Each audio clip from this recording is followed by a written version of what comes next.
오늘 함께 나누신 말씀은 신약성경 갈라디아서 2장 11절에서 21절까지의 말씀 함께 보겠습니다. 갈라디아서 2장 11절에서 21절까지 말씀입니다. 우리 한 목소리로 함께 봉독합니다. 게바가 안디옥에 이르렀을 때에 책망받을 일이 있기로 내가 그를 대면하여 책망하였노라. 야고보에게서 온 어떤 이들이 이르기 전에 게바가 이방인과 함께 먹다가 그들이 오매 그가 할례자들을 두려워하여 떠나 물러가매 남은 유대인들도 그와 같이 외식함으로 바나바도 그들의 외식에 유혹되었느니라. 그러므로 나는 그들이 복음의 진리를 따라 바르게 행하지 아니함을 보고 모든 자 앞에서 게바에게 이르되 내가 유대인으로서 이방인을 따르고 유대인답게 살지 아니하면서 어찌하여 억지로 이방인을 유대인답게 살게 하려느냐 하였노라. 우리는 본래 유대인이요 이방 죄인이 아니로되 사람이 의롭게 되는 것은 율법의 행위로 말미암음이 아니요 오직 예수 그리스도를 믿음으로 말미암은 줄 알므로 우리도 그리스도 예수를 믿나니 이는 우리가 율법의 행위로서가 아니고 그리스도를 믿음으로써 의롭다함을 얻으려 함이라. 율법의 행위로서는 의롭다함을 얻을 육체가 없느니라. 만일 우리가 그리스도 안에서 의롭게 되려 하다가 죄인으로 드러나면 그리스도께서 죄를 짓게 하는 자냐? 결코 그럴 수 없느니라. 만일 내가 헐었던 것을 다시 세우면 내가 나를 범법한 자로 만드는 것이라. 내가 율법으로 말미암아 율법에 대하여 죽었나니 이는 하나님에 대하여 살려 함이라. 내가 그리스도와 함께 십자가에 못 박혔나니 그런즉 이제는 내가 사는 것이 아니요 오직 내 안에 그리스도께서 사시는 것이라.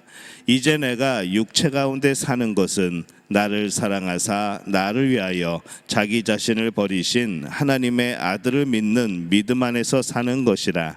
내가 하나님의 은혜를 패하지 아니하노니 만일 의롭게 되는 것이 율법으로 말미암으면 그리스도께서 헛되이 죽으셨느니라. 아멘. 할렐루야. 하나님의 은혜가 오늘 새벽에 하루의 첫 시간을 주 앞에 드리는 우리 믿음의 가족들에게 함께 하시기를 예수님의 이름으로 축원합니다. 오늘 말씀은 이 바울이 안디옥에서 베드로와 있었던 이 사건에 대해서 또 해석하며 또 말씀하는 그런 내용입니다. 이 바울은 복음과 다른 복음에 대해서 이야기하다가 또 거짓 형제들에 대해서 이야기하다가 이 안디옥 사건을 예로 들게 됩니다. 바울이 안디옥에 있을 때에 이 게바, 베드로죠. 게바가 와서 이방인들, 신앙인들과 식사도 함께하며 교제하는 모습을 봅니다. 그런데 어느 날 또 이방인들과 식사를 하고 있다가 예루살렘에서 사람들이 왔고, 그러니까 이제 유대인들이겠죠. 이때에 이 게바는 황급히 그 자리에서 떠서 도망가는 그런 모습을 또 보게 됩니다. 예루살렘에서 온 이 유대 신앙인들은 이 게바가 이방 신앙인들과 함께 식사하는 것을 용납하지 않을 수도 있기 때문에 그가 황급히 도망간 것이죠. 이 유대 전통에서는 이 이방인들이 부정한 음식을 먹을 수 있기 때문에 또 그렇게 또 어쩌다 보면은 자기도 모르게 부정한 음식을 먹을 수 있는 가능성 때문에 이방인들과의 그런 식사를 금하고 있습니다. 게다가 이 게바가 이방 신앙인들과 함께 식사하였던 것은 그것이 복음에 벗어난 것은 또 아니기 때문에 그는 그렇게 했던 것이죠. 사실 게바도 알고 있었습니다. 이방인들과 식사하는 것이 그렇게 문제가 되지 않는다는 것. 그리고 지금 자리를 피한 것은 또 어떻게 보면은 이 불필요한 분쟁 또 불필요한 소음을 만들지 않기 위해서 그렇게 또 자리를 피해서 문제를 없게 한 것이죠. 근데 이것을 본 바울은 그것이 굉장히 불편한 모습으로 보였습니다. 오히려 이 불편한 문제 정도가 아니라 이 복음을 혼란스럽게 할 수 있는 그런 일이 아닌가라고 생각을 했던 겁니다. 그래서 이 바울은 게바의 행동을 보고 이것은 좀 심각한 일이다라고 그렇게 생각을 합니다. 베드로가 자리를 피할 때에 바울이 그 자리에 있었는지 아니면 그 모습을 다른 사람들이 본 것을 전해 들었는지 그것은 확실하지 않지만은 여하튼 그는 그 문제를 알고 나서 즉시 처리하지 않고 이 교회에 속한 모든 사람들을 불러서 공식적으로 다루었습니다. 오늘 말씀의 14절에 보면은 이렇게 말씀을 합니다. 그러므로 나는 그들이 복음의 진리를 따라 바르게 행하지 아니함을 보고 모든 자 앞에서 게바에게 이르되 내가 유대인으로서 이방인을 따르고 유대인답게 살지 아니하면서 어찌하여 억지로 이방인을 유대인답게 살게 하려느냐 하였노라. 이렇게 말씀을 하죠. 교인들이 모두 있는 자리에서 그는 이 게바를 공식적으로 책망을 합니다. 우리가 객관적으로 보면은 이 장면을 본다고 그러면은 이 두 사람이 두 사도가 충돌한 것처럼 보여지기도 합니다. 근데 실제로는 그렇지 않습니다. 이 게바와 바울은 이 복음의 문제에 있어서는 동일한 입장이죠. 하지만은 이 게바는 유대인 신앙인들과의 화평 문제 때문에 그렇게 행동을 한 겁니다. 그리고 바울은 게바의 그런 태도가 안디옥의 이방 신앙인들에게는 얼마나 그것이 상처가 되고 또 치명적인 문제가 될 수 있는가, 이거를 상기시켰던 것이죠. 그러니까 게바 베드로는 예루살렘에서 온 유대 신앙인들과 분쟁을 또 논란을 피하려고 한 것이고, 또 바울은 이것이 그 모습이 이방 신앙인들에게 어떤 큰 문제가 되지 않을까, 또 논란이 되지 않을까, 이것을 염려했던 겁니다. 그래서 이 바울이 게바를 책망한 사건의 결과가 어떻게 되었는지 그 결과는 나오지 않습니다. 그러나 분명히 게바는 자신이 잘못하였다는 것을 인식하였을 것이고, 또 이후에도 게바는 결코 바울에게 이 일에 대하여서 원한을 갖거나 나중에 이것에 대해서 언급하면서 막 이렇게 화를 냈다거나 이제 그렇게 하진 것 같지는 않습니다. 그런 기록이 나오지 않죠. 우리가 이 복음으로 살아야 되는데 이때로는 사람들의 시선을 더 의식하고 또 그것이 앞설 때가 있습니다. 이 베드로가 그랬던 것이죠. 그래서 우리 또한 이 모습에 대해서는 조금 조심할 필요가 있습니다. 안디옥 사건을 통해서 이 바울은 갈라디아 교인들에게 이 율법과 복음에 대하여서 더 자세히 설명을 합니다. 오랫동안 신앙의 규범이었던 율법, 이제 그것이 가장 큰 문제가 되었던 것이죠. 근데 그것을 이제는 지키지 말아야 되는가? 아니면 여전히 그 행동이나 율법에 대한 것들을 지켜야 되는가? 이 질문이 그들에게 큰 문제로 다가온 겁니다. 이 질문에 대해서 바울은 잘 설명해 주어야 되었죠. 그래서 16절에 보면은 사람이 의롭게 되는 것은 율법의 행위로 말미암음이 아니요 오직 예수 그리스도를 믿음으로 말미암는 줄 알므로 우리도 그리스도 예수를 믿나니 이는 우리가 율법의 행위로서가 아니고 그리스도를 믿음으로써 의롭다함을 얻으려 함이라. 율법의 행위로서는 의롭다함을 얻을 육체가 없느니라. 이렇게 말씀을 합니다. 구원은 율법이 아니고 그리스도로 인하여 얻는 겁니다. 율법의 역할은 우리가 죄인인 것을 깨닫게 하는 것이죠. 우리가 이런 죄를 지었음을, 우리 안에 이런 죄가 있음을 알려주는 역할입니다. 그러면 그것 진정한 해결은 무엇인가? 그것에서 구원받을 방법은 무엇인가? 그것은 바로 그리스도로 인하여 얻게 되는 겁니다.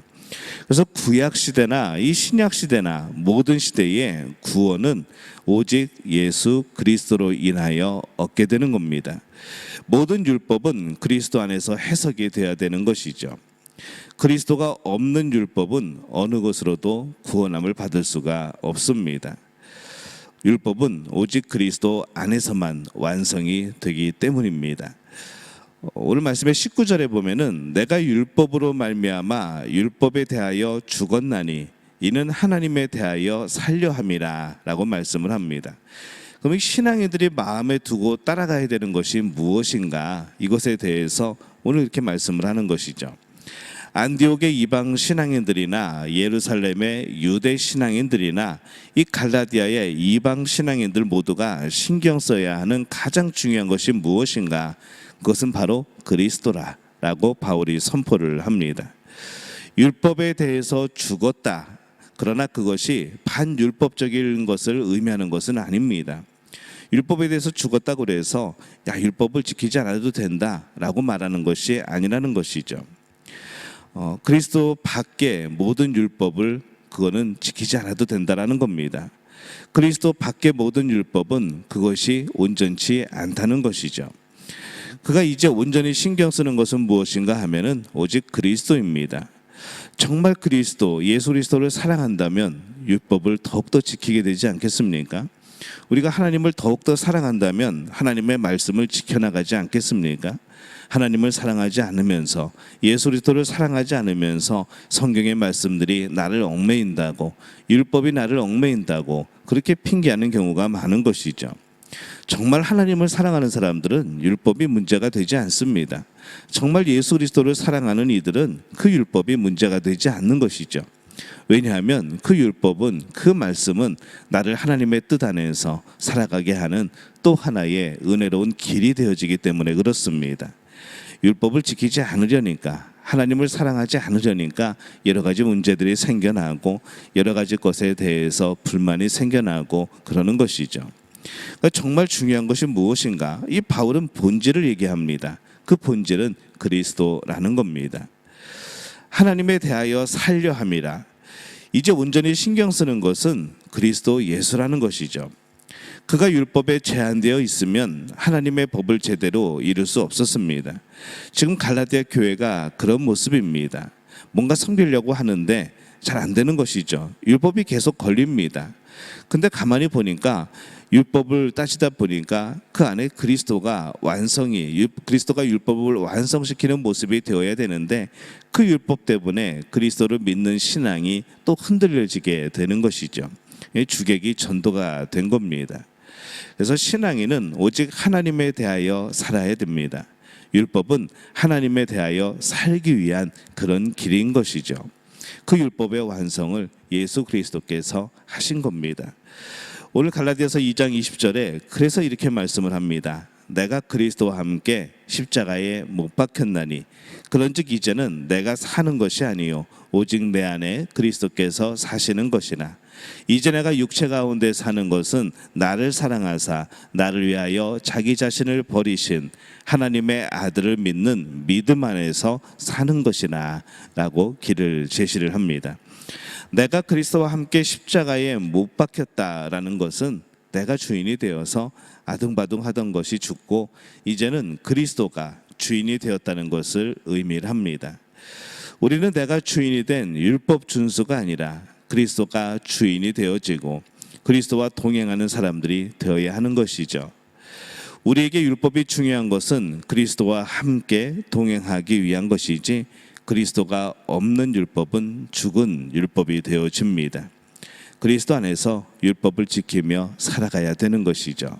그리스도 안에서 말씀을 지키며 살아가야 되는 겁니다. 우리의 삶의 모든 기준이 그리스도가 되어야 하는 겁니다. 그래서 우리 안에 그리스도가 살아계셔야 함을 오늘 그래서 바울은 강조를 합니다. 내 안에 그리스도 없이 무엇인가를 지키려고 하는 것, 내 안에 그리스도를 향한 사랑 없이 무엇인가 내 노력으로 해보려고 하는 것, 이것이 아무런 의미가 없다는 것이죠. 나를 사랑하사 나를 위하여 자기 자신을 버리신 하나님의 아들을 향한 사랑, 이것이 우리 안에 복음으로 자리 잡고 있어야 합니다. 가장 안전한 것이 무엇일까 생각을 해봅니다. 말씀으로 그리스도와 동행하는 겁니다. 세상에 이것보다 더 안전한 게 있을까라는 생각이 듭니다. 우리의 몸도 마찬가지이고 우리의 영혼도 마찬가지이고 말씀으로 그리스도와 동행하는 삶, 누군가 동행하면서 그 사람을 신경 쓰지 않는다면 동행하는 것이 아니죠. 그리스도와 동행하는 것은 항상 신경을 쓰는 겁니다. 항상 발을 맞추어 가는 것이고 상대의 위치가 어디 있는 것을 아는 것이고 상대와 늘 대화하는 것이고 매 순간마다 서로를 위한 배려가 있게 되어지는 것, 그것이 동행한다는 의미인 겁니다. 같은 시간과 같은 시대와 같은 생각과 같은 방향을 걸어가는 것이죠. 이것이 동행이라는 단어 안에 있는 그런 의미입니다. 오늘 여러분들은 그런 의미 안에서 말씀 안에 또 말씀으로 그리스도와 동행하고 있습니까? 이 동행이라는 것이 그냥 나는 예수님을 믿는다라고 끝나는 것이 아니라 진짜 그렇게 살아야 되는 것이죠. 그리스도의 사랑을 알고 그리스도를 사랑하며 사는 것에 집중하는 우리 믿음의 가족들이 되어지시기를 바랍니다.